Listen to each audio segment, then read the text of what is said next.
Hi guys, I hope you're having a lovely week. I hope you're making things happen, and I just hope you're enjoying life and that good things are happening for you. If they're not, I'm praying for you. I know there's so many things that are happening today and it might take a toll on you. I'm praying for you. I have had a good week. I've definitely had a fair share of my struggles, but I'm happy and I'm grateful for that. I'm excited about today's video because I'm going to do a Bible study and we are going to talk about David and Bathsheba. I will just go straight into it. We'll read and then we'll just discuss and see what we can learn. So I will read from 2 Samuel chapter 11. And it says, in the spring, at the time when kings go off to war, David sent Joab out with the king's men and the whole Israelite army. They destroyed the Ammonites and besieged Rabbah, but David remained in Jerusalem. One evening, David got up from his bed and walked around on the roof of the palace. From the roof, he saw a woman bathing. The woman was very beautiful. Oh wow. And David sent someone to find out about her. Go and find out who that woman is. Bathsheba must have really captivated the king's eyes, yeah? So let's go on. The man said, "Isn't this Bathsheba, the daughter of Eliam and the wife of Uriah the Hittite?" Then David sent messengers to get her. She came to him and he slept with her. Hey, David, just because you're a king, you mean? And it's crazy that he just said, go get her, and they just come and he sleeps with her. Oh, that's interesting. I'll go on. She came to him and he slept with her. She had purified herself from her uncleanness. This is when, back in those days, I guess, after a woman had had her periods, they would maybe take time away from their husbands. They would not sleep with their husbands, I think, something like that. Maybe it just goes to show that it prepares us for whatever is going to happen next, and more like a confirmation of what happened. So then she went back home. The woman conceived and sent word to David saying, I am pregnant. So of course we know that she had cleansed herself from her uncleanness, and now she has slept with David and she's pregnant. So of course the pregnancy was David's, definitely, because she had not slept with her husband. So David sent word to Joab, send me Uriah the Hittite, and Joab sent him to David. When Uriah came to him, David asked him how Joab was, how the soldiers were, and how the war was going. So Bathsheba's husband is Uriah, and Uriah is at war. So once Bathsheba tells David that I am pregnant, it's crazy. Do you first call his husband? Well, he calls Uriah back from war. Let's see what happens, or what does he want to tell him? You've slept with his wife. So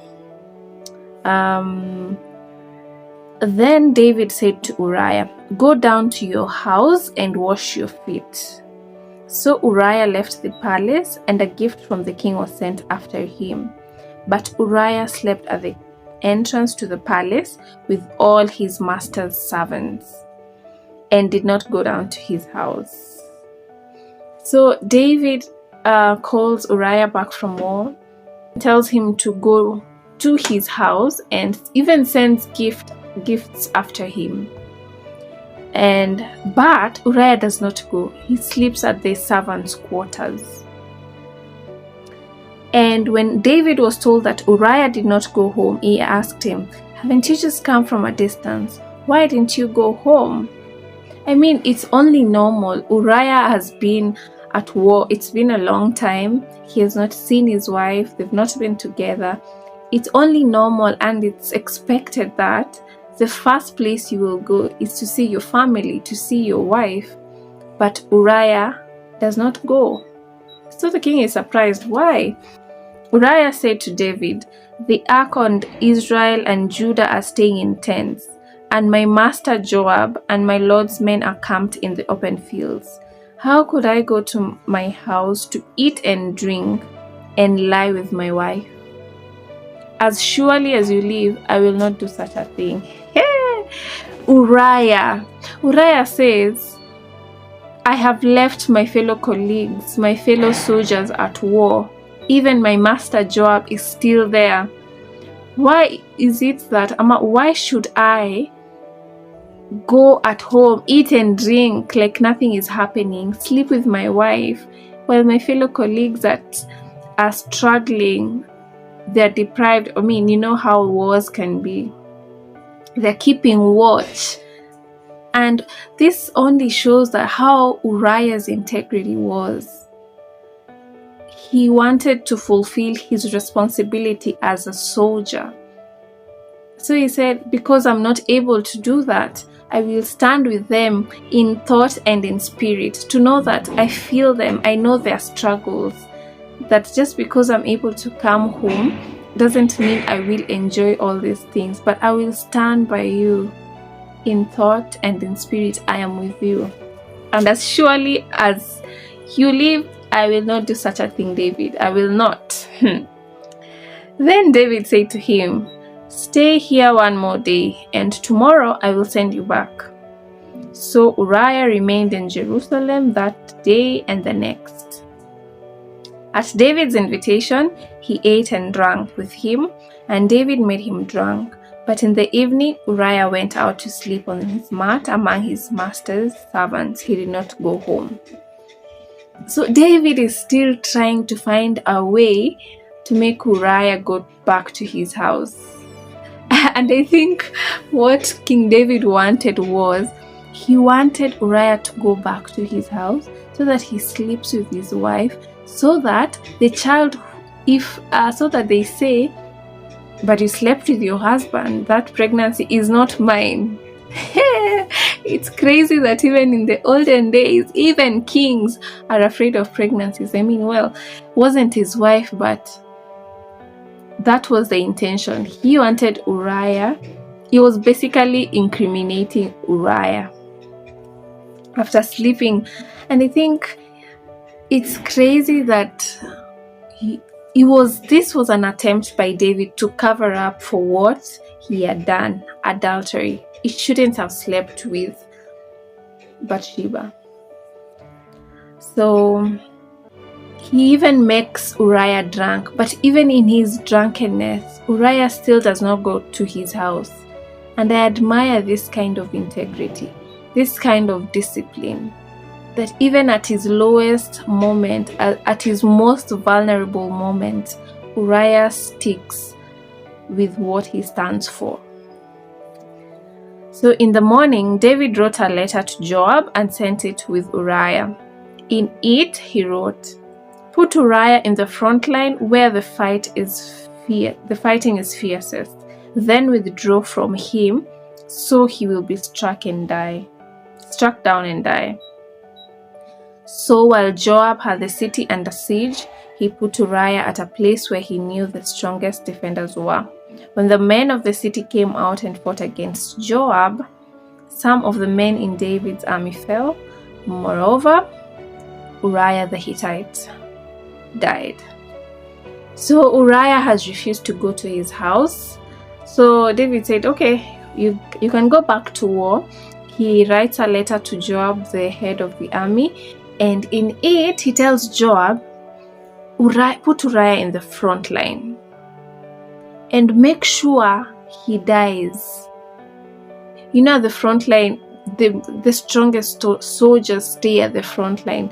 And I believe that during a war, soldiers have a duty to each other to protect each other. And you see here they say that he tells him, once you put him at the front line, withdraw, make him exposed so that he will be killed. So that's what Joab does, and Uriah is killed.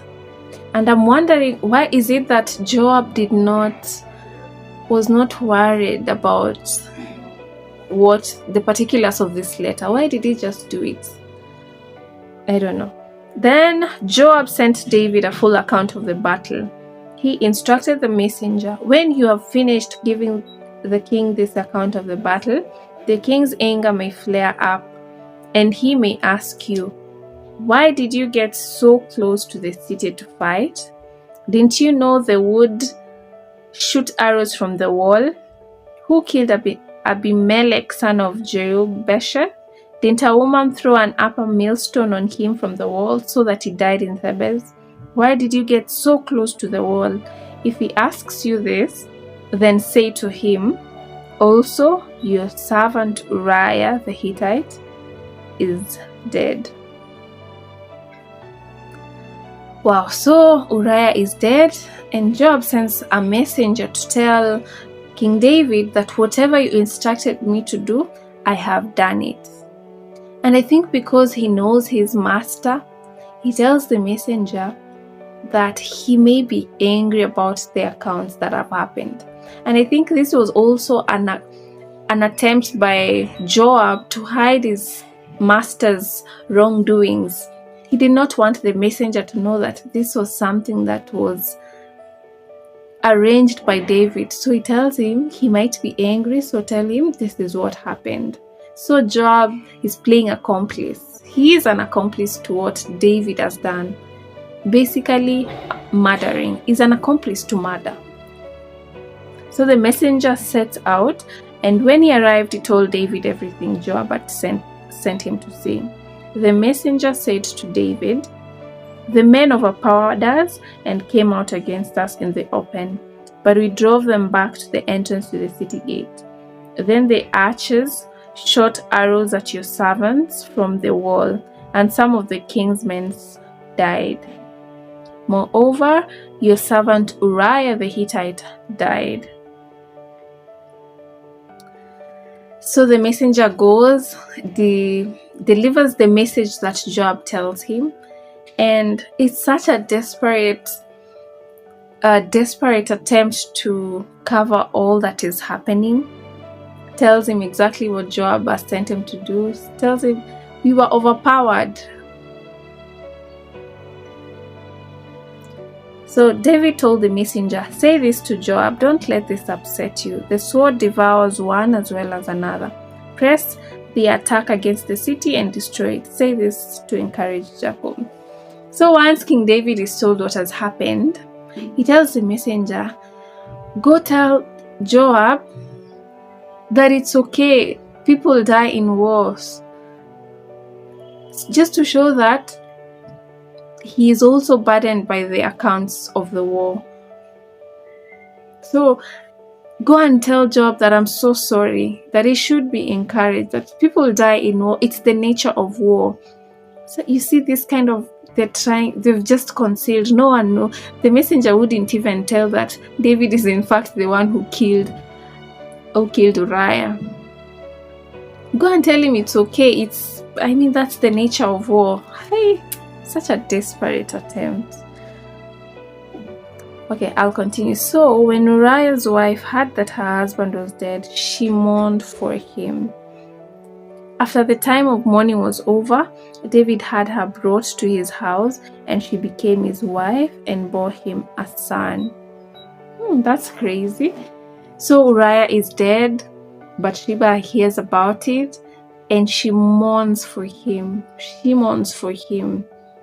And remember, now she's pregnant. So David I think his plan has worked out perfectly. Uriah refused to go to his house. It's like he was telling him, because you have refused, let me show you what I can do. So he kills him. So he sends for Bathsheba and makes him his wife, and she is now expectant. Of course, and they bear a son. But the thing David had done displeased the Lord. David has committed adultery. David has murdered. David has created an accomplice to murder. And the Lord was so displeased. Remember, this David is one who did most of the things he did. He did everything that pleased the Lord. And in fact, he was one kind of a person who, before he did anything, he always went back to God and said, God, I'm supposed to do this. Should I go ahead? God, I'm supposed to do this. Should I? Especially when he was going to war. And he had won battle after battle. And remember, God refers to him as a man after my own heart. So yes, sin is not a respecter of persons. Even David, a man after God's own heart, is committing adultery, is murdering somebody. And it's crazy. So let's see what are the lessons that we can learn, or what are the themes that come out from this story. So the first thing is David was supposed to go to war, but he stayed behind. Why did he stay behind? We're not told, but they say that in the spring, at the time when kings go off to war, David sent Joab with the king's men and the whole Israelite army, but David remained in Jerusalem. He was supposed to go to war. So maybe, what if he had gone to war? He would not have met Bathsheba. He would not have seen Bathsheba. So that tells us that we should fulfill our duties. Sometimes failure to fulfill your duties might distract you and might lead you to the wrong roads. Strive to fulfill your duties. Uriah did it. He stood by his ground. He said, I am supposed to be at war, and if I am not at war physically, then I am at war in spirit, in thought. So that's one thing. And then when you read, we also find out that David was actually idling. It was in the afternoon. If you read other versions, it was in the afternoon. He got up from his bed and just went out to the roof of his house, and that's when he saw Bathsheba. So sometimes we should be very careful about idleness. Idleness can cause us to sin. We should refrain from idleness. Get active. Idleness is what causes people to start thinking about stealing, to start thinking about sleeping with other people's wives, exactly what David is doing. So you go along. Another thing that is interesting is there is no place where we are told that Bathsheba resisted David's advances. There is no place. He just sent for her and he sleeps with her. Why aren't we told about Bathsheba's resistance? It's only good if you also know that something is wrong. Resist. That can help the other person also refrain from sin if you know the right thing to do. Another thing is the king's men or messenger. It seemed like they did not try to tell him that, boss, whatever you're doing is not right. Of course, with power comes authority. You can have almost anything that you want. Right now, a president can say, give her a job. I want you to do this and this, and people will do it. But if you are appointed by the king, or if you're serving the king, be wise. It is your duty to tell him or to advise him when he is going wrong, because remember, he's still human. And that is why, as a leader, you must choose people of integrity to surround you, people who are going to remind you of why you are actually in that position, so that you might continue to fulfill your duty. And we can just see how King David abuses his power. And as we go on, I am really impressed with Uriah. Uriah stands by his soldiers, and that's what we should do. Stand by your friends. Stand by them in whatever the case. Stand by them. Have self-control. Uriah had self-control. The king tries to make him to go and sleep with his wife, but he refuses. He tells him, "King, you are the king, but as long as you live, I will not do such a thing." He was not afraid to stand up. Even if it was the king, he knew what he wanted, and that is what he did. Even while drunk, Uriah did not go back to his wife. He said, "I am sleeping at the servants' quarters." Well, and I admire that about Uriah. Self-controlled man, disciplined man. And I hope we learn that from him.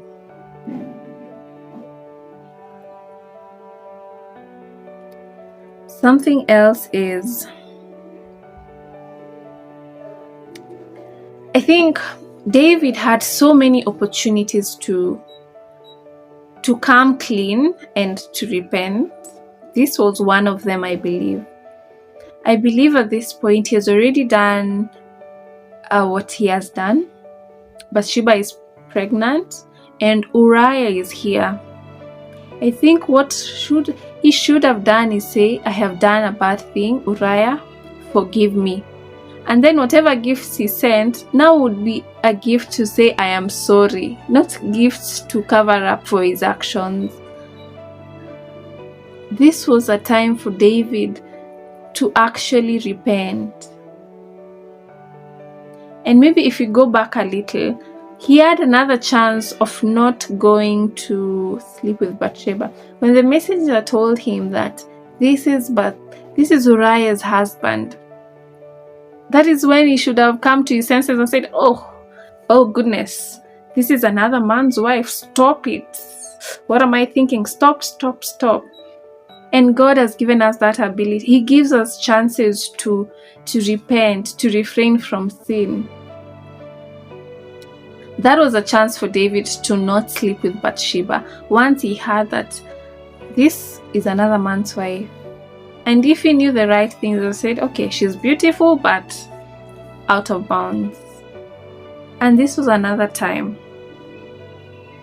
So, but whatever he does, he goes on to tell Joab to make sure that Uriah is dead. You're making other people do bad things just because of your bad actions. And it just goes to show that if we don't repent and if we think that bad things are happening, my friends, worse things are about to happen. So be wise enough to stop. If you've done a bad thing, do not go down that road. Stop. Repent. Because it might only get worse. It might only get worse. Always know that if bad things are to happen, they will happen. And there's an opportunity for them to get worse. So, I mean, he makes Uriah be killed at war. And he goes further to conceal the fact that he is indeed the one who made this plan. And Joab plays an accomplice, a perfect accomplice. There's no place where they say that maybe he tried anything to not do whatever David said. And after the death of Uriah, he takes Bathsheba as his wife. And the Lord was so displeased with David. I mean, David was supposed to be an example to others. And if you read along other chapters, you will find that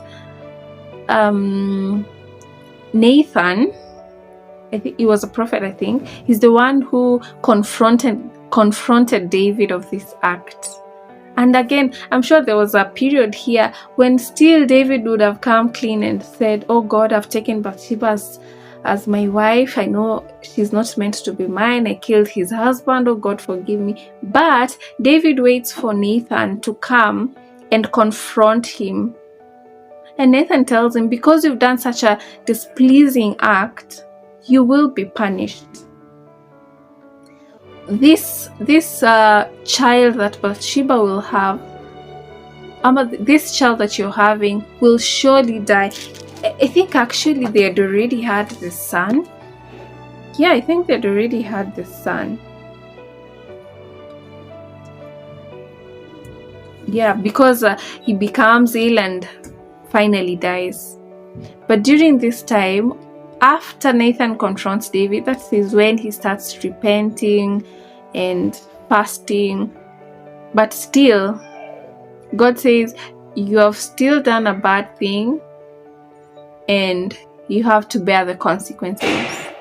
There are always consequences to sin. Do not think that whatever you do will be hidden forever. There are consequences to sin. And David, we see that the child is dead, and even makes others bear this kind of burden, because Bathsheba also loses the son.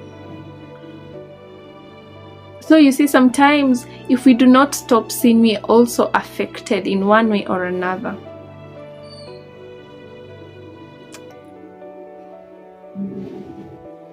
So I think this is a really good story. There are so many lessons we learn from it. I hope we become better examples. And anytime we are about to commit adultery, anytime the physical things distract your mind, because human beings, especially men, are very physical beings, try and remember the story of David. Remember what happened to him and the consequences that his actions brought, and be better. Be better than David. I hope you enjoyed this Bible study. See you next time. Bye-bye.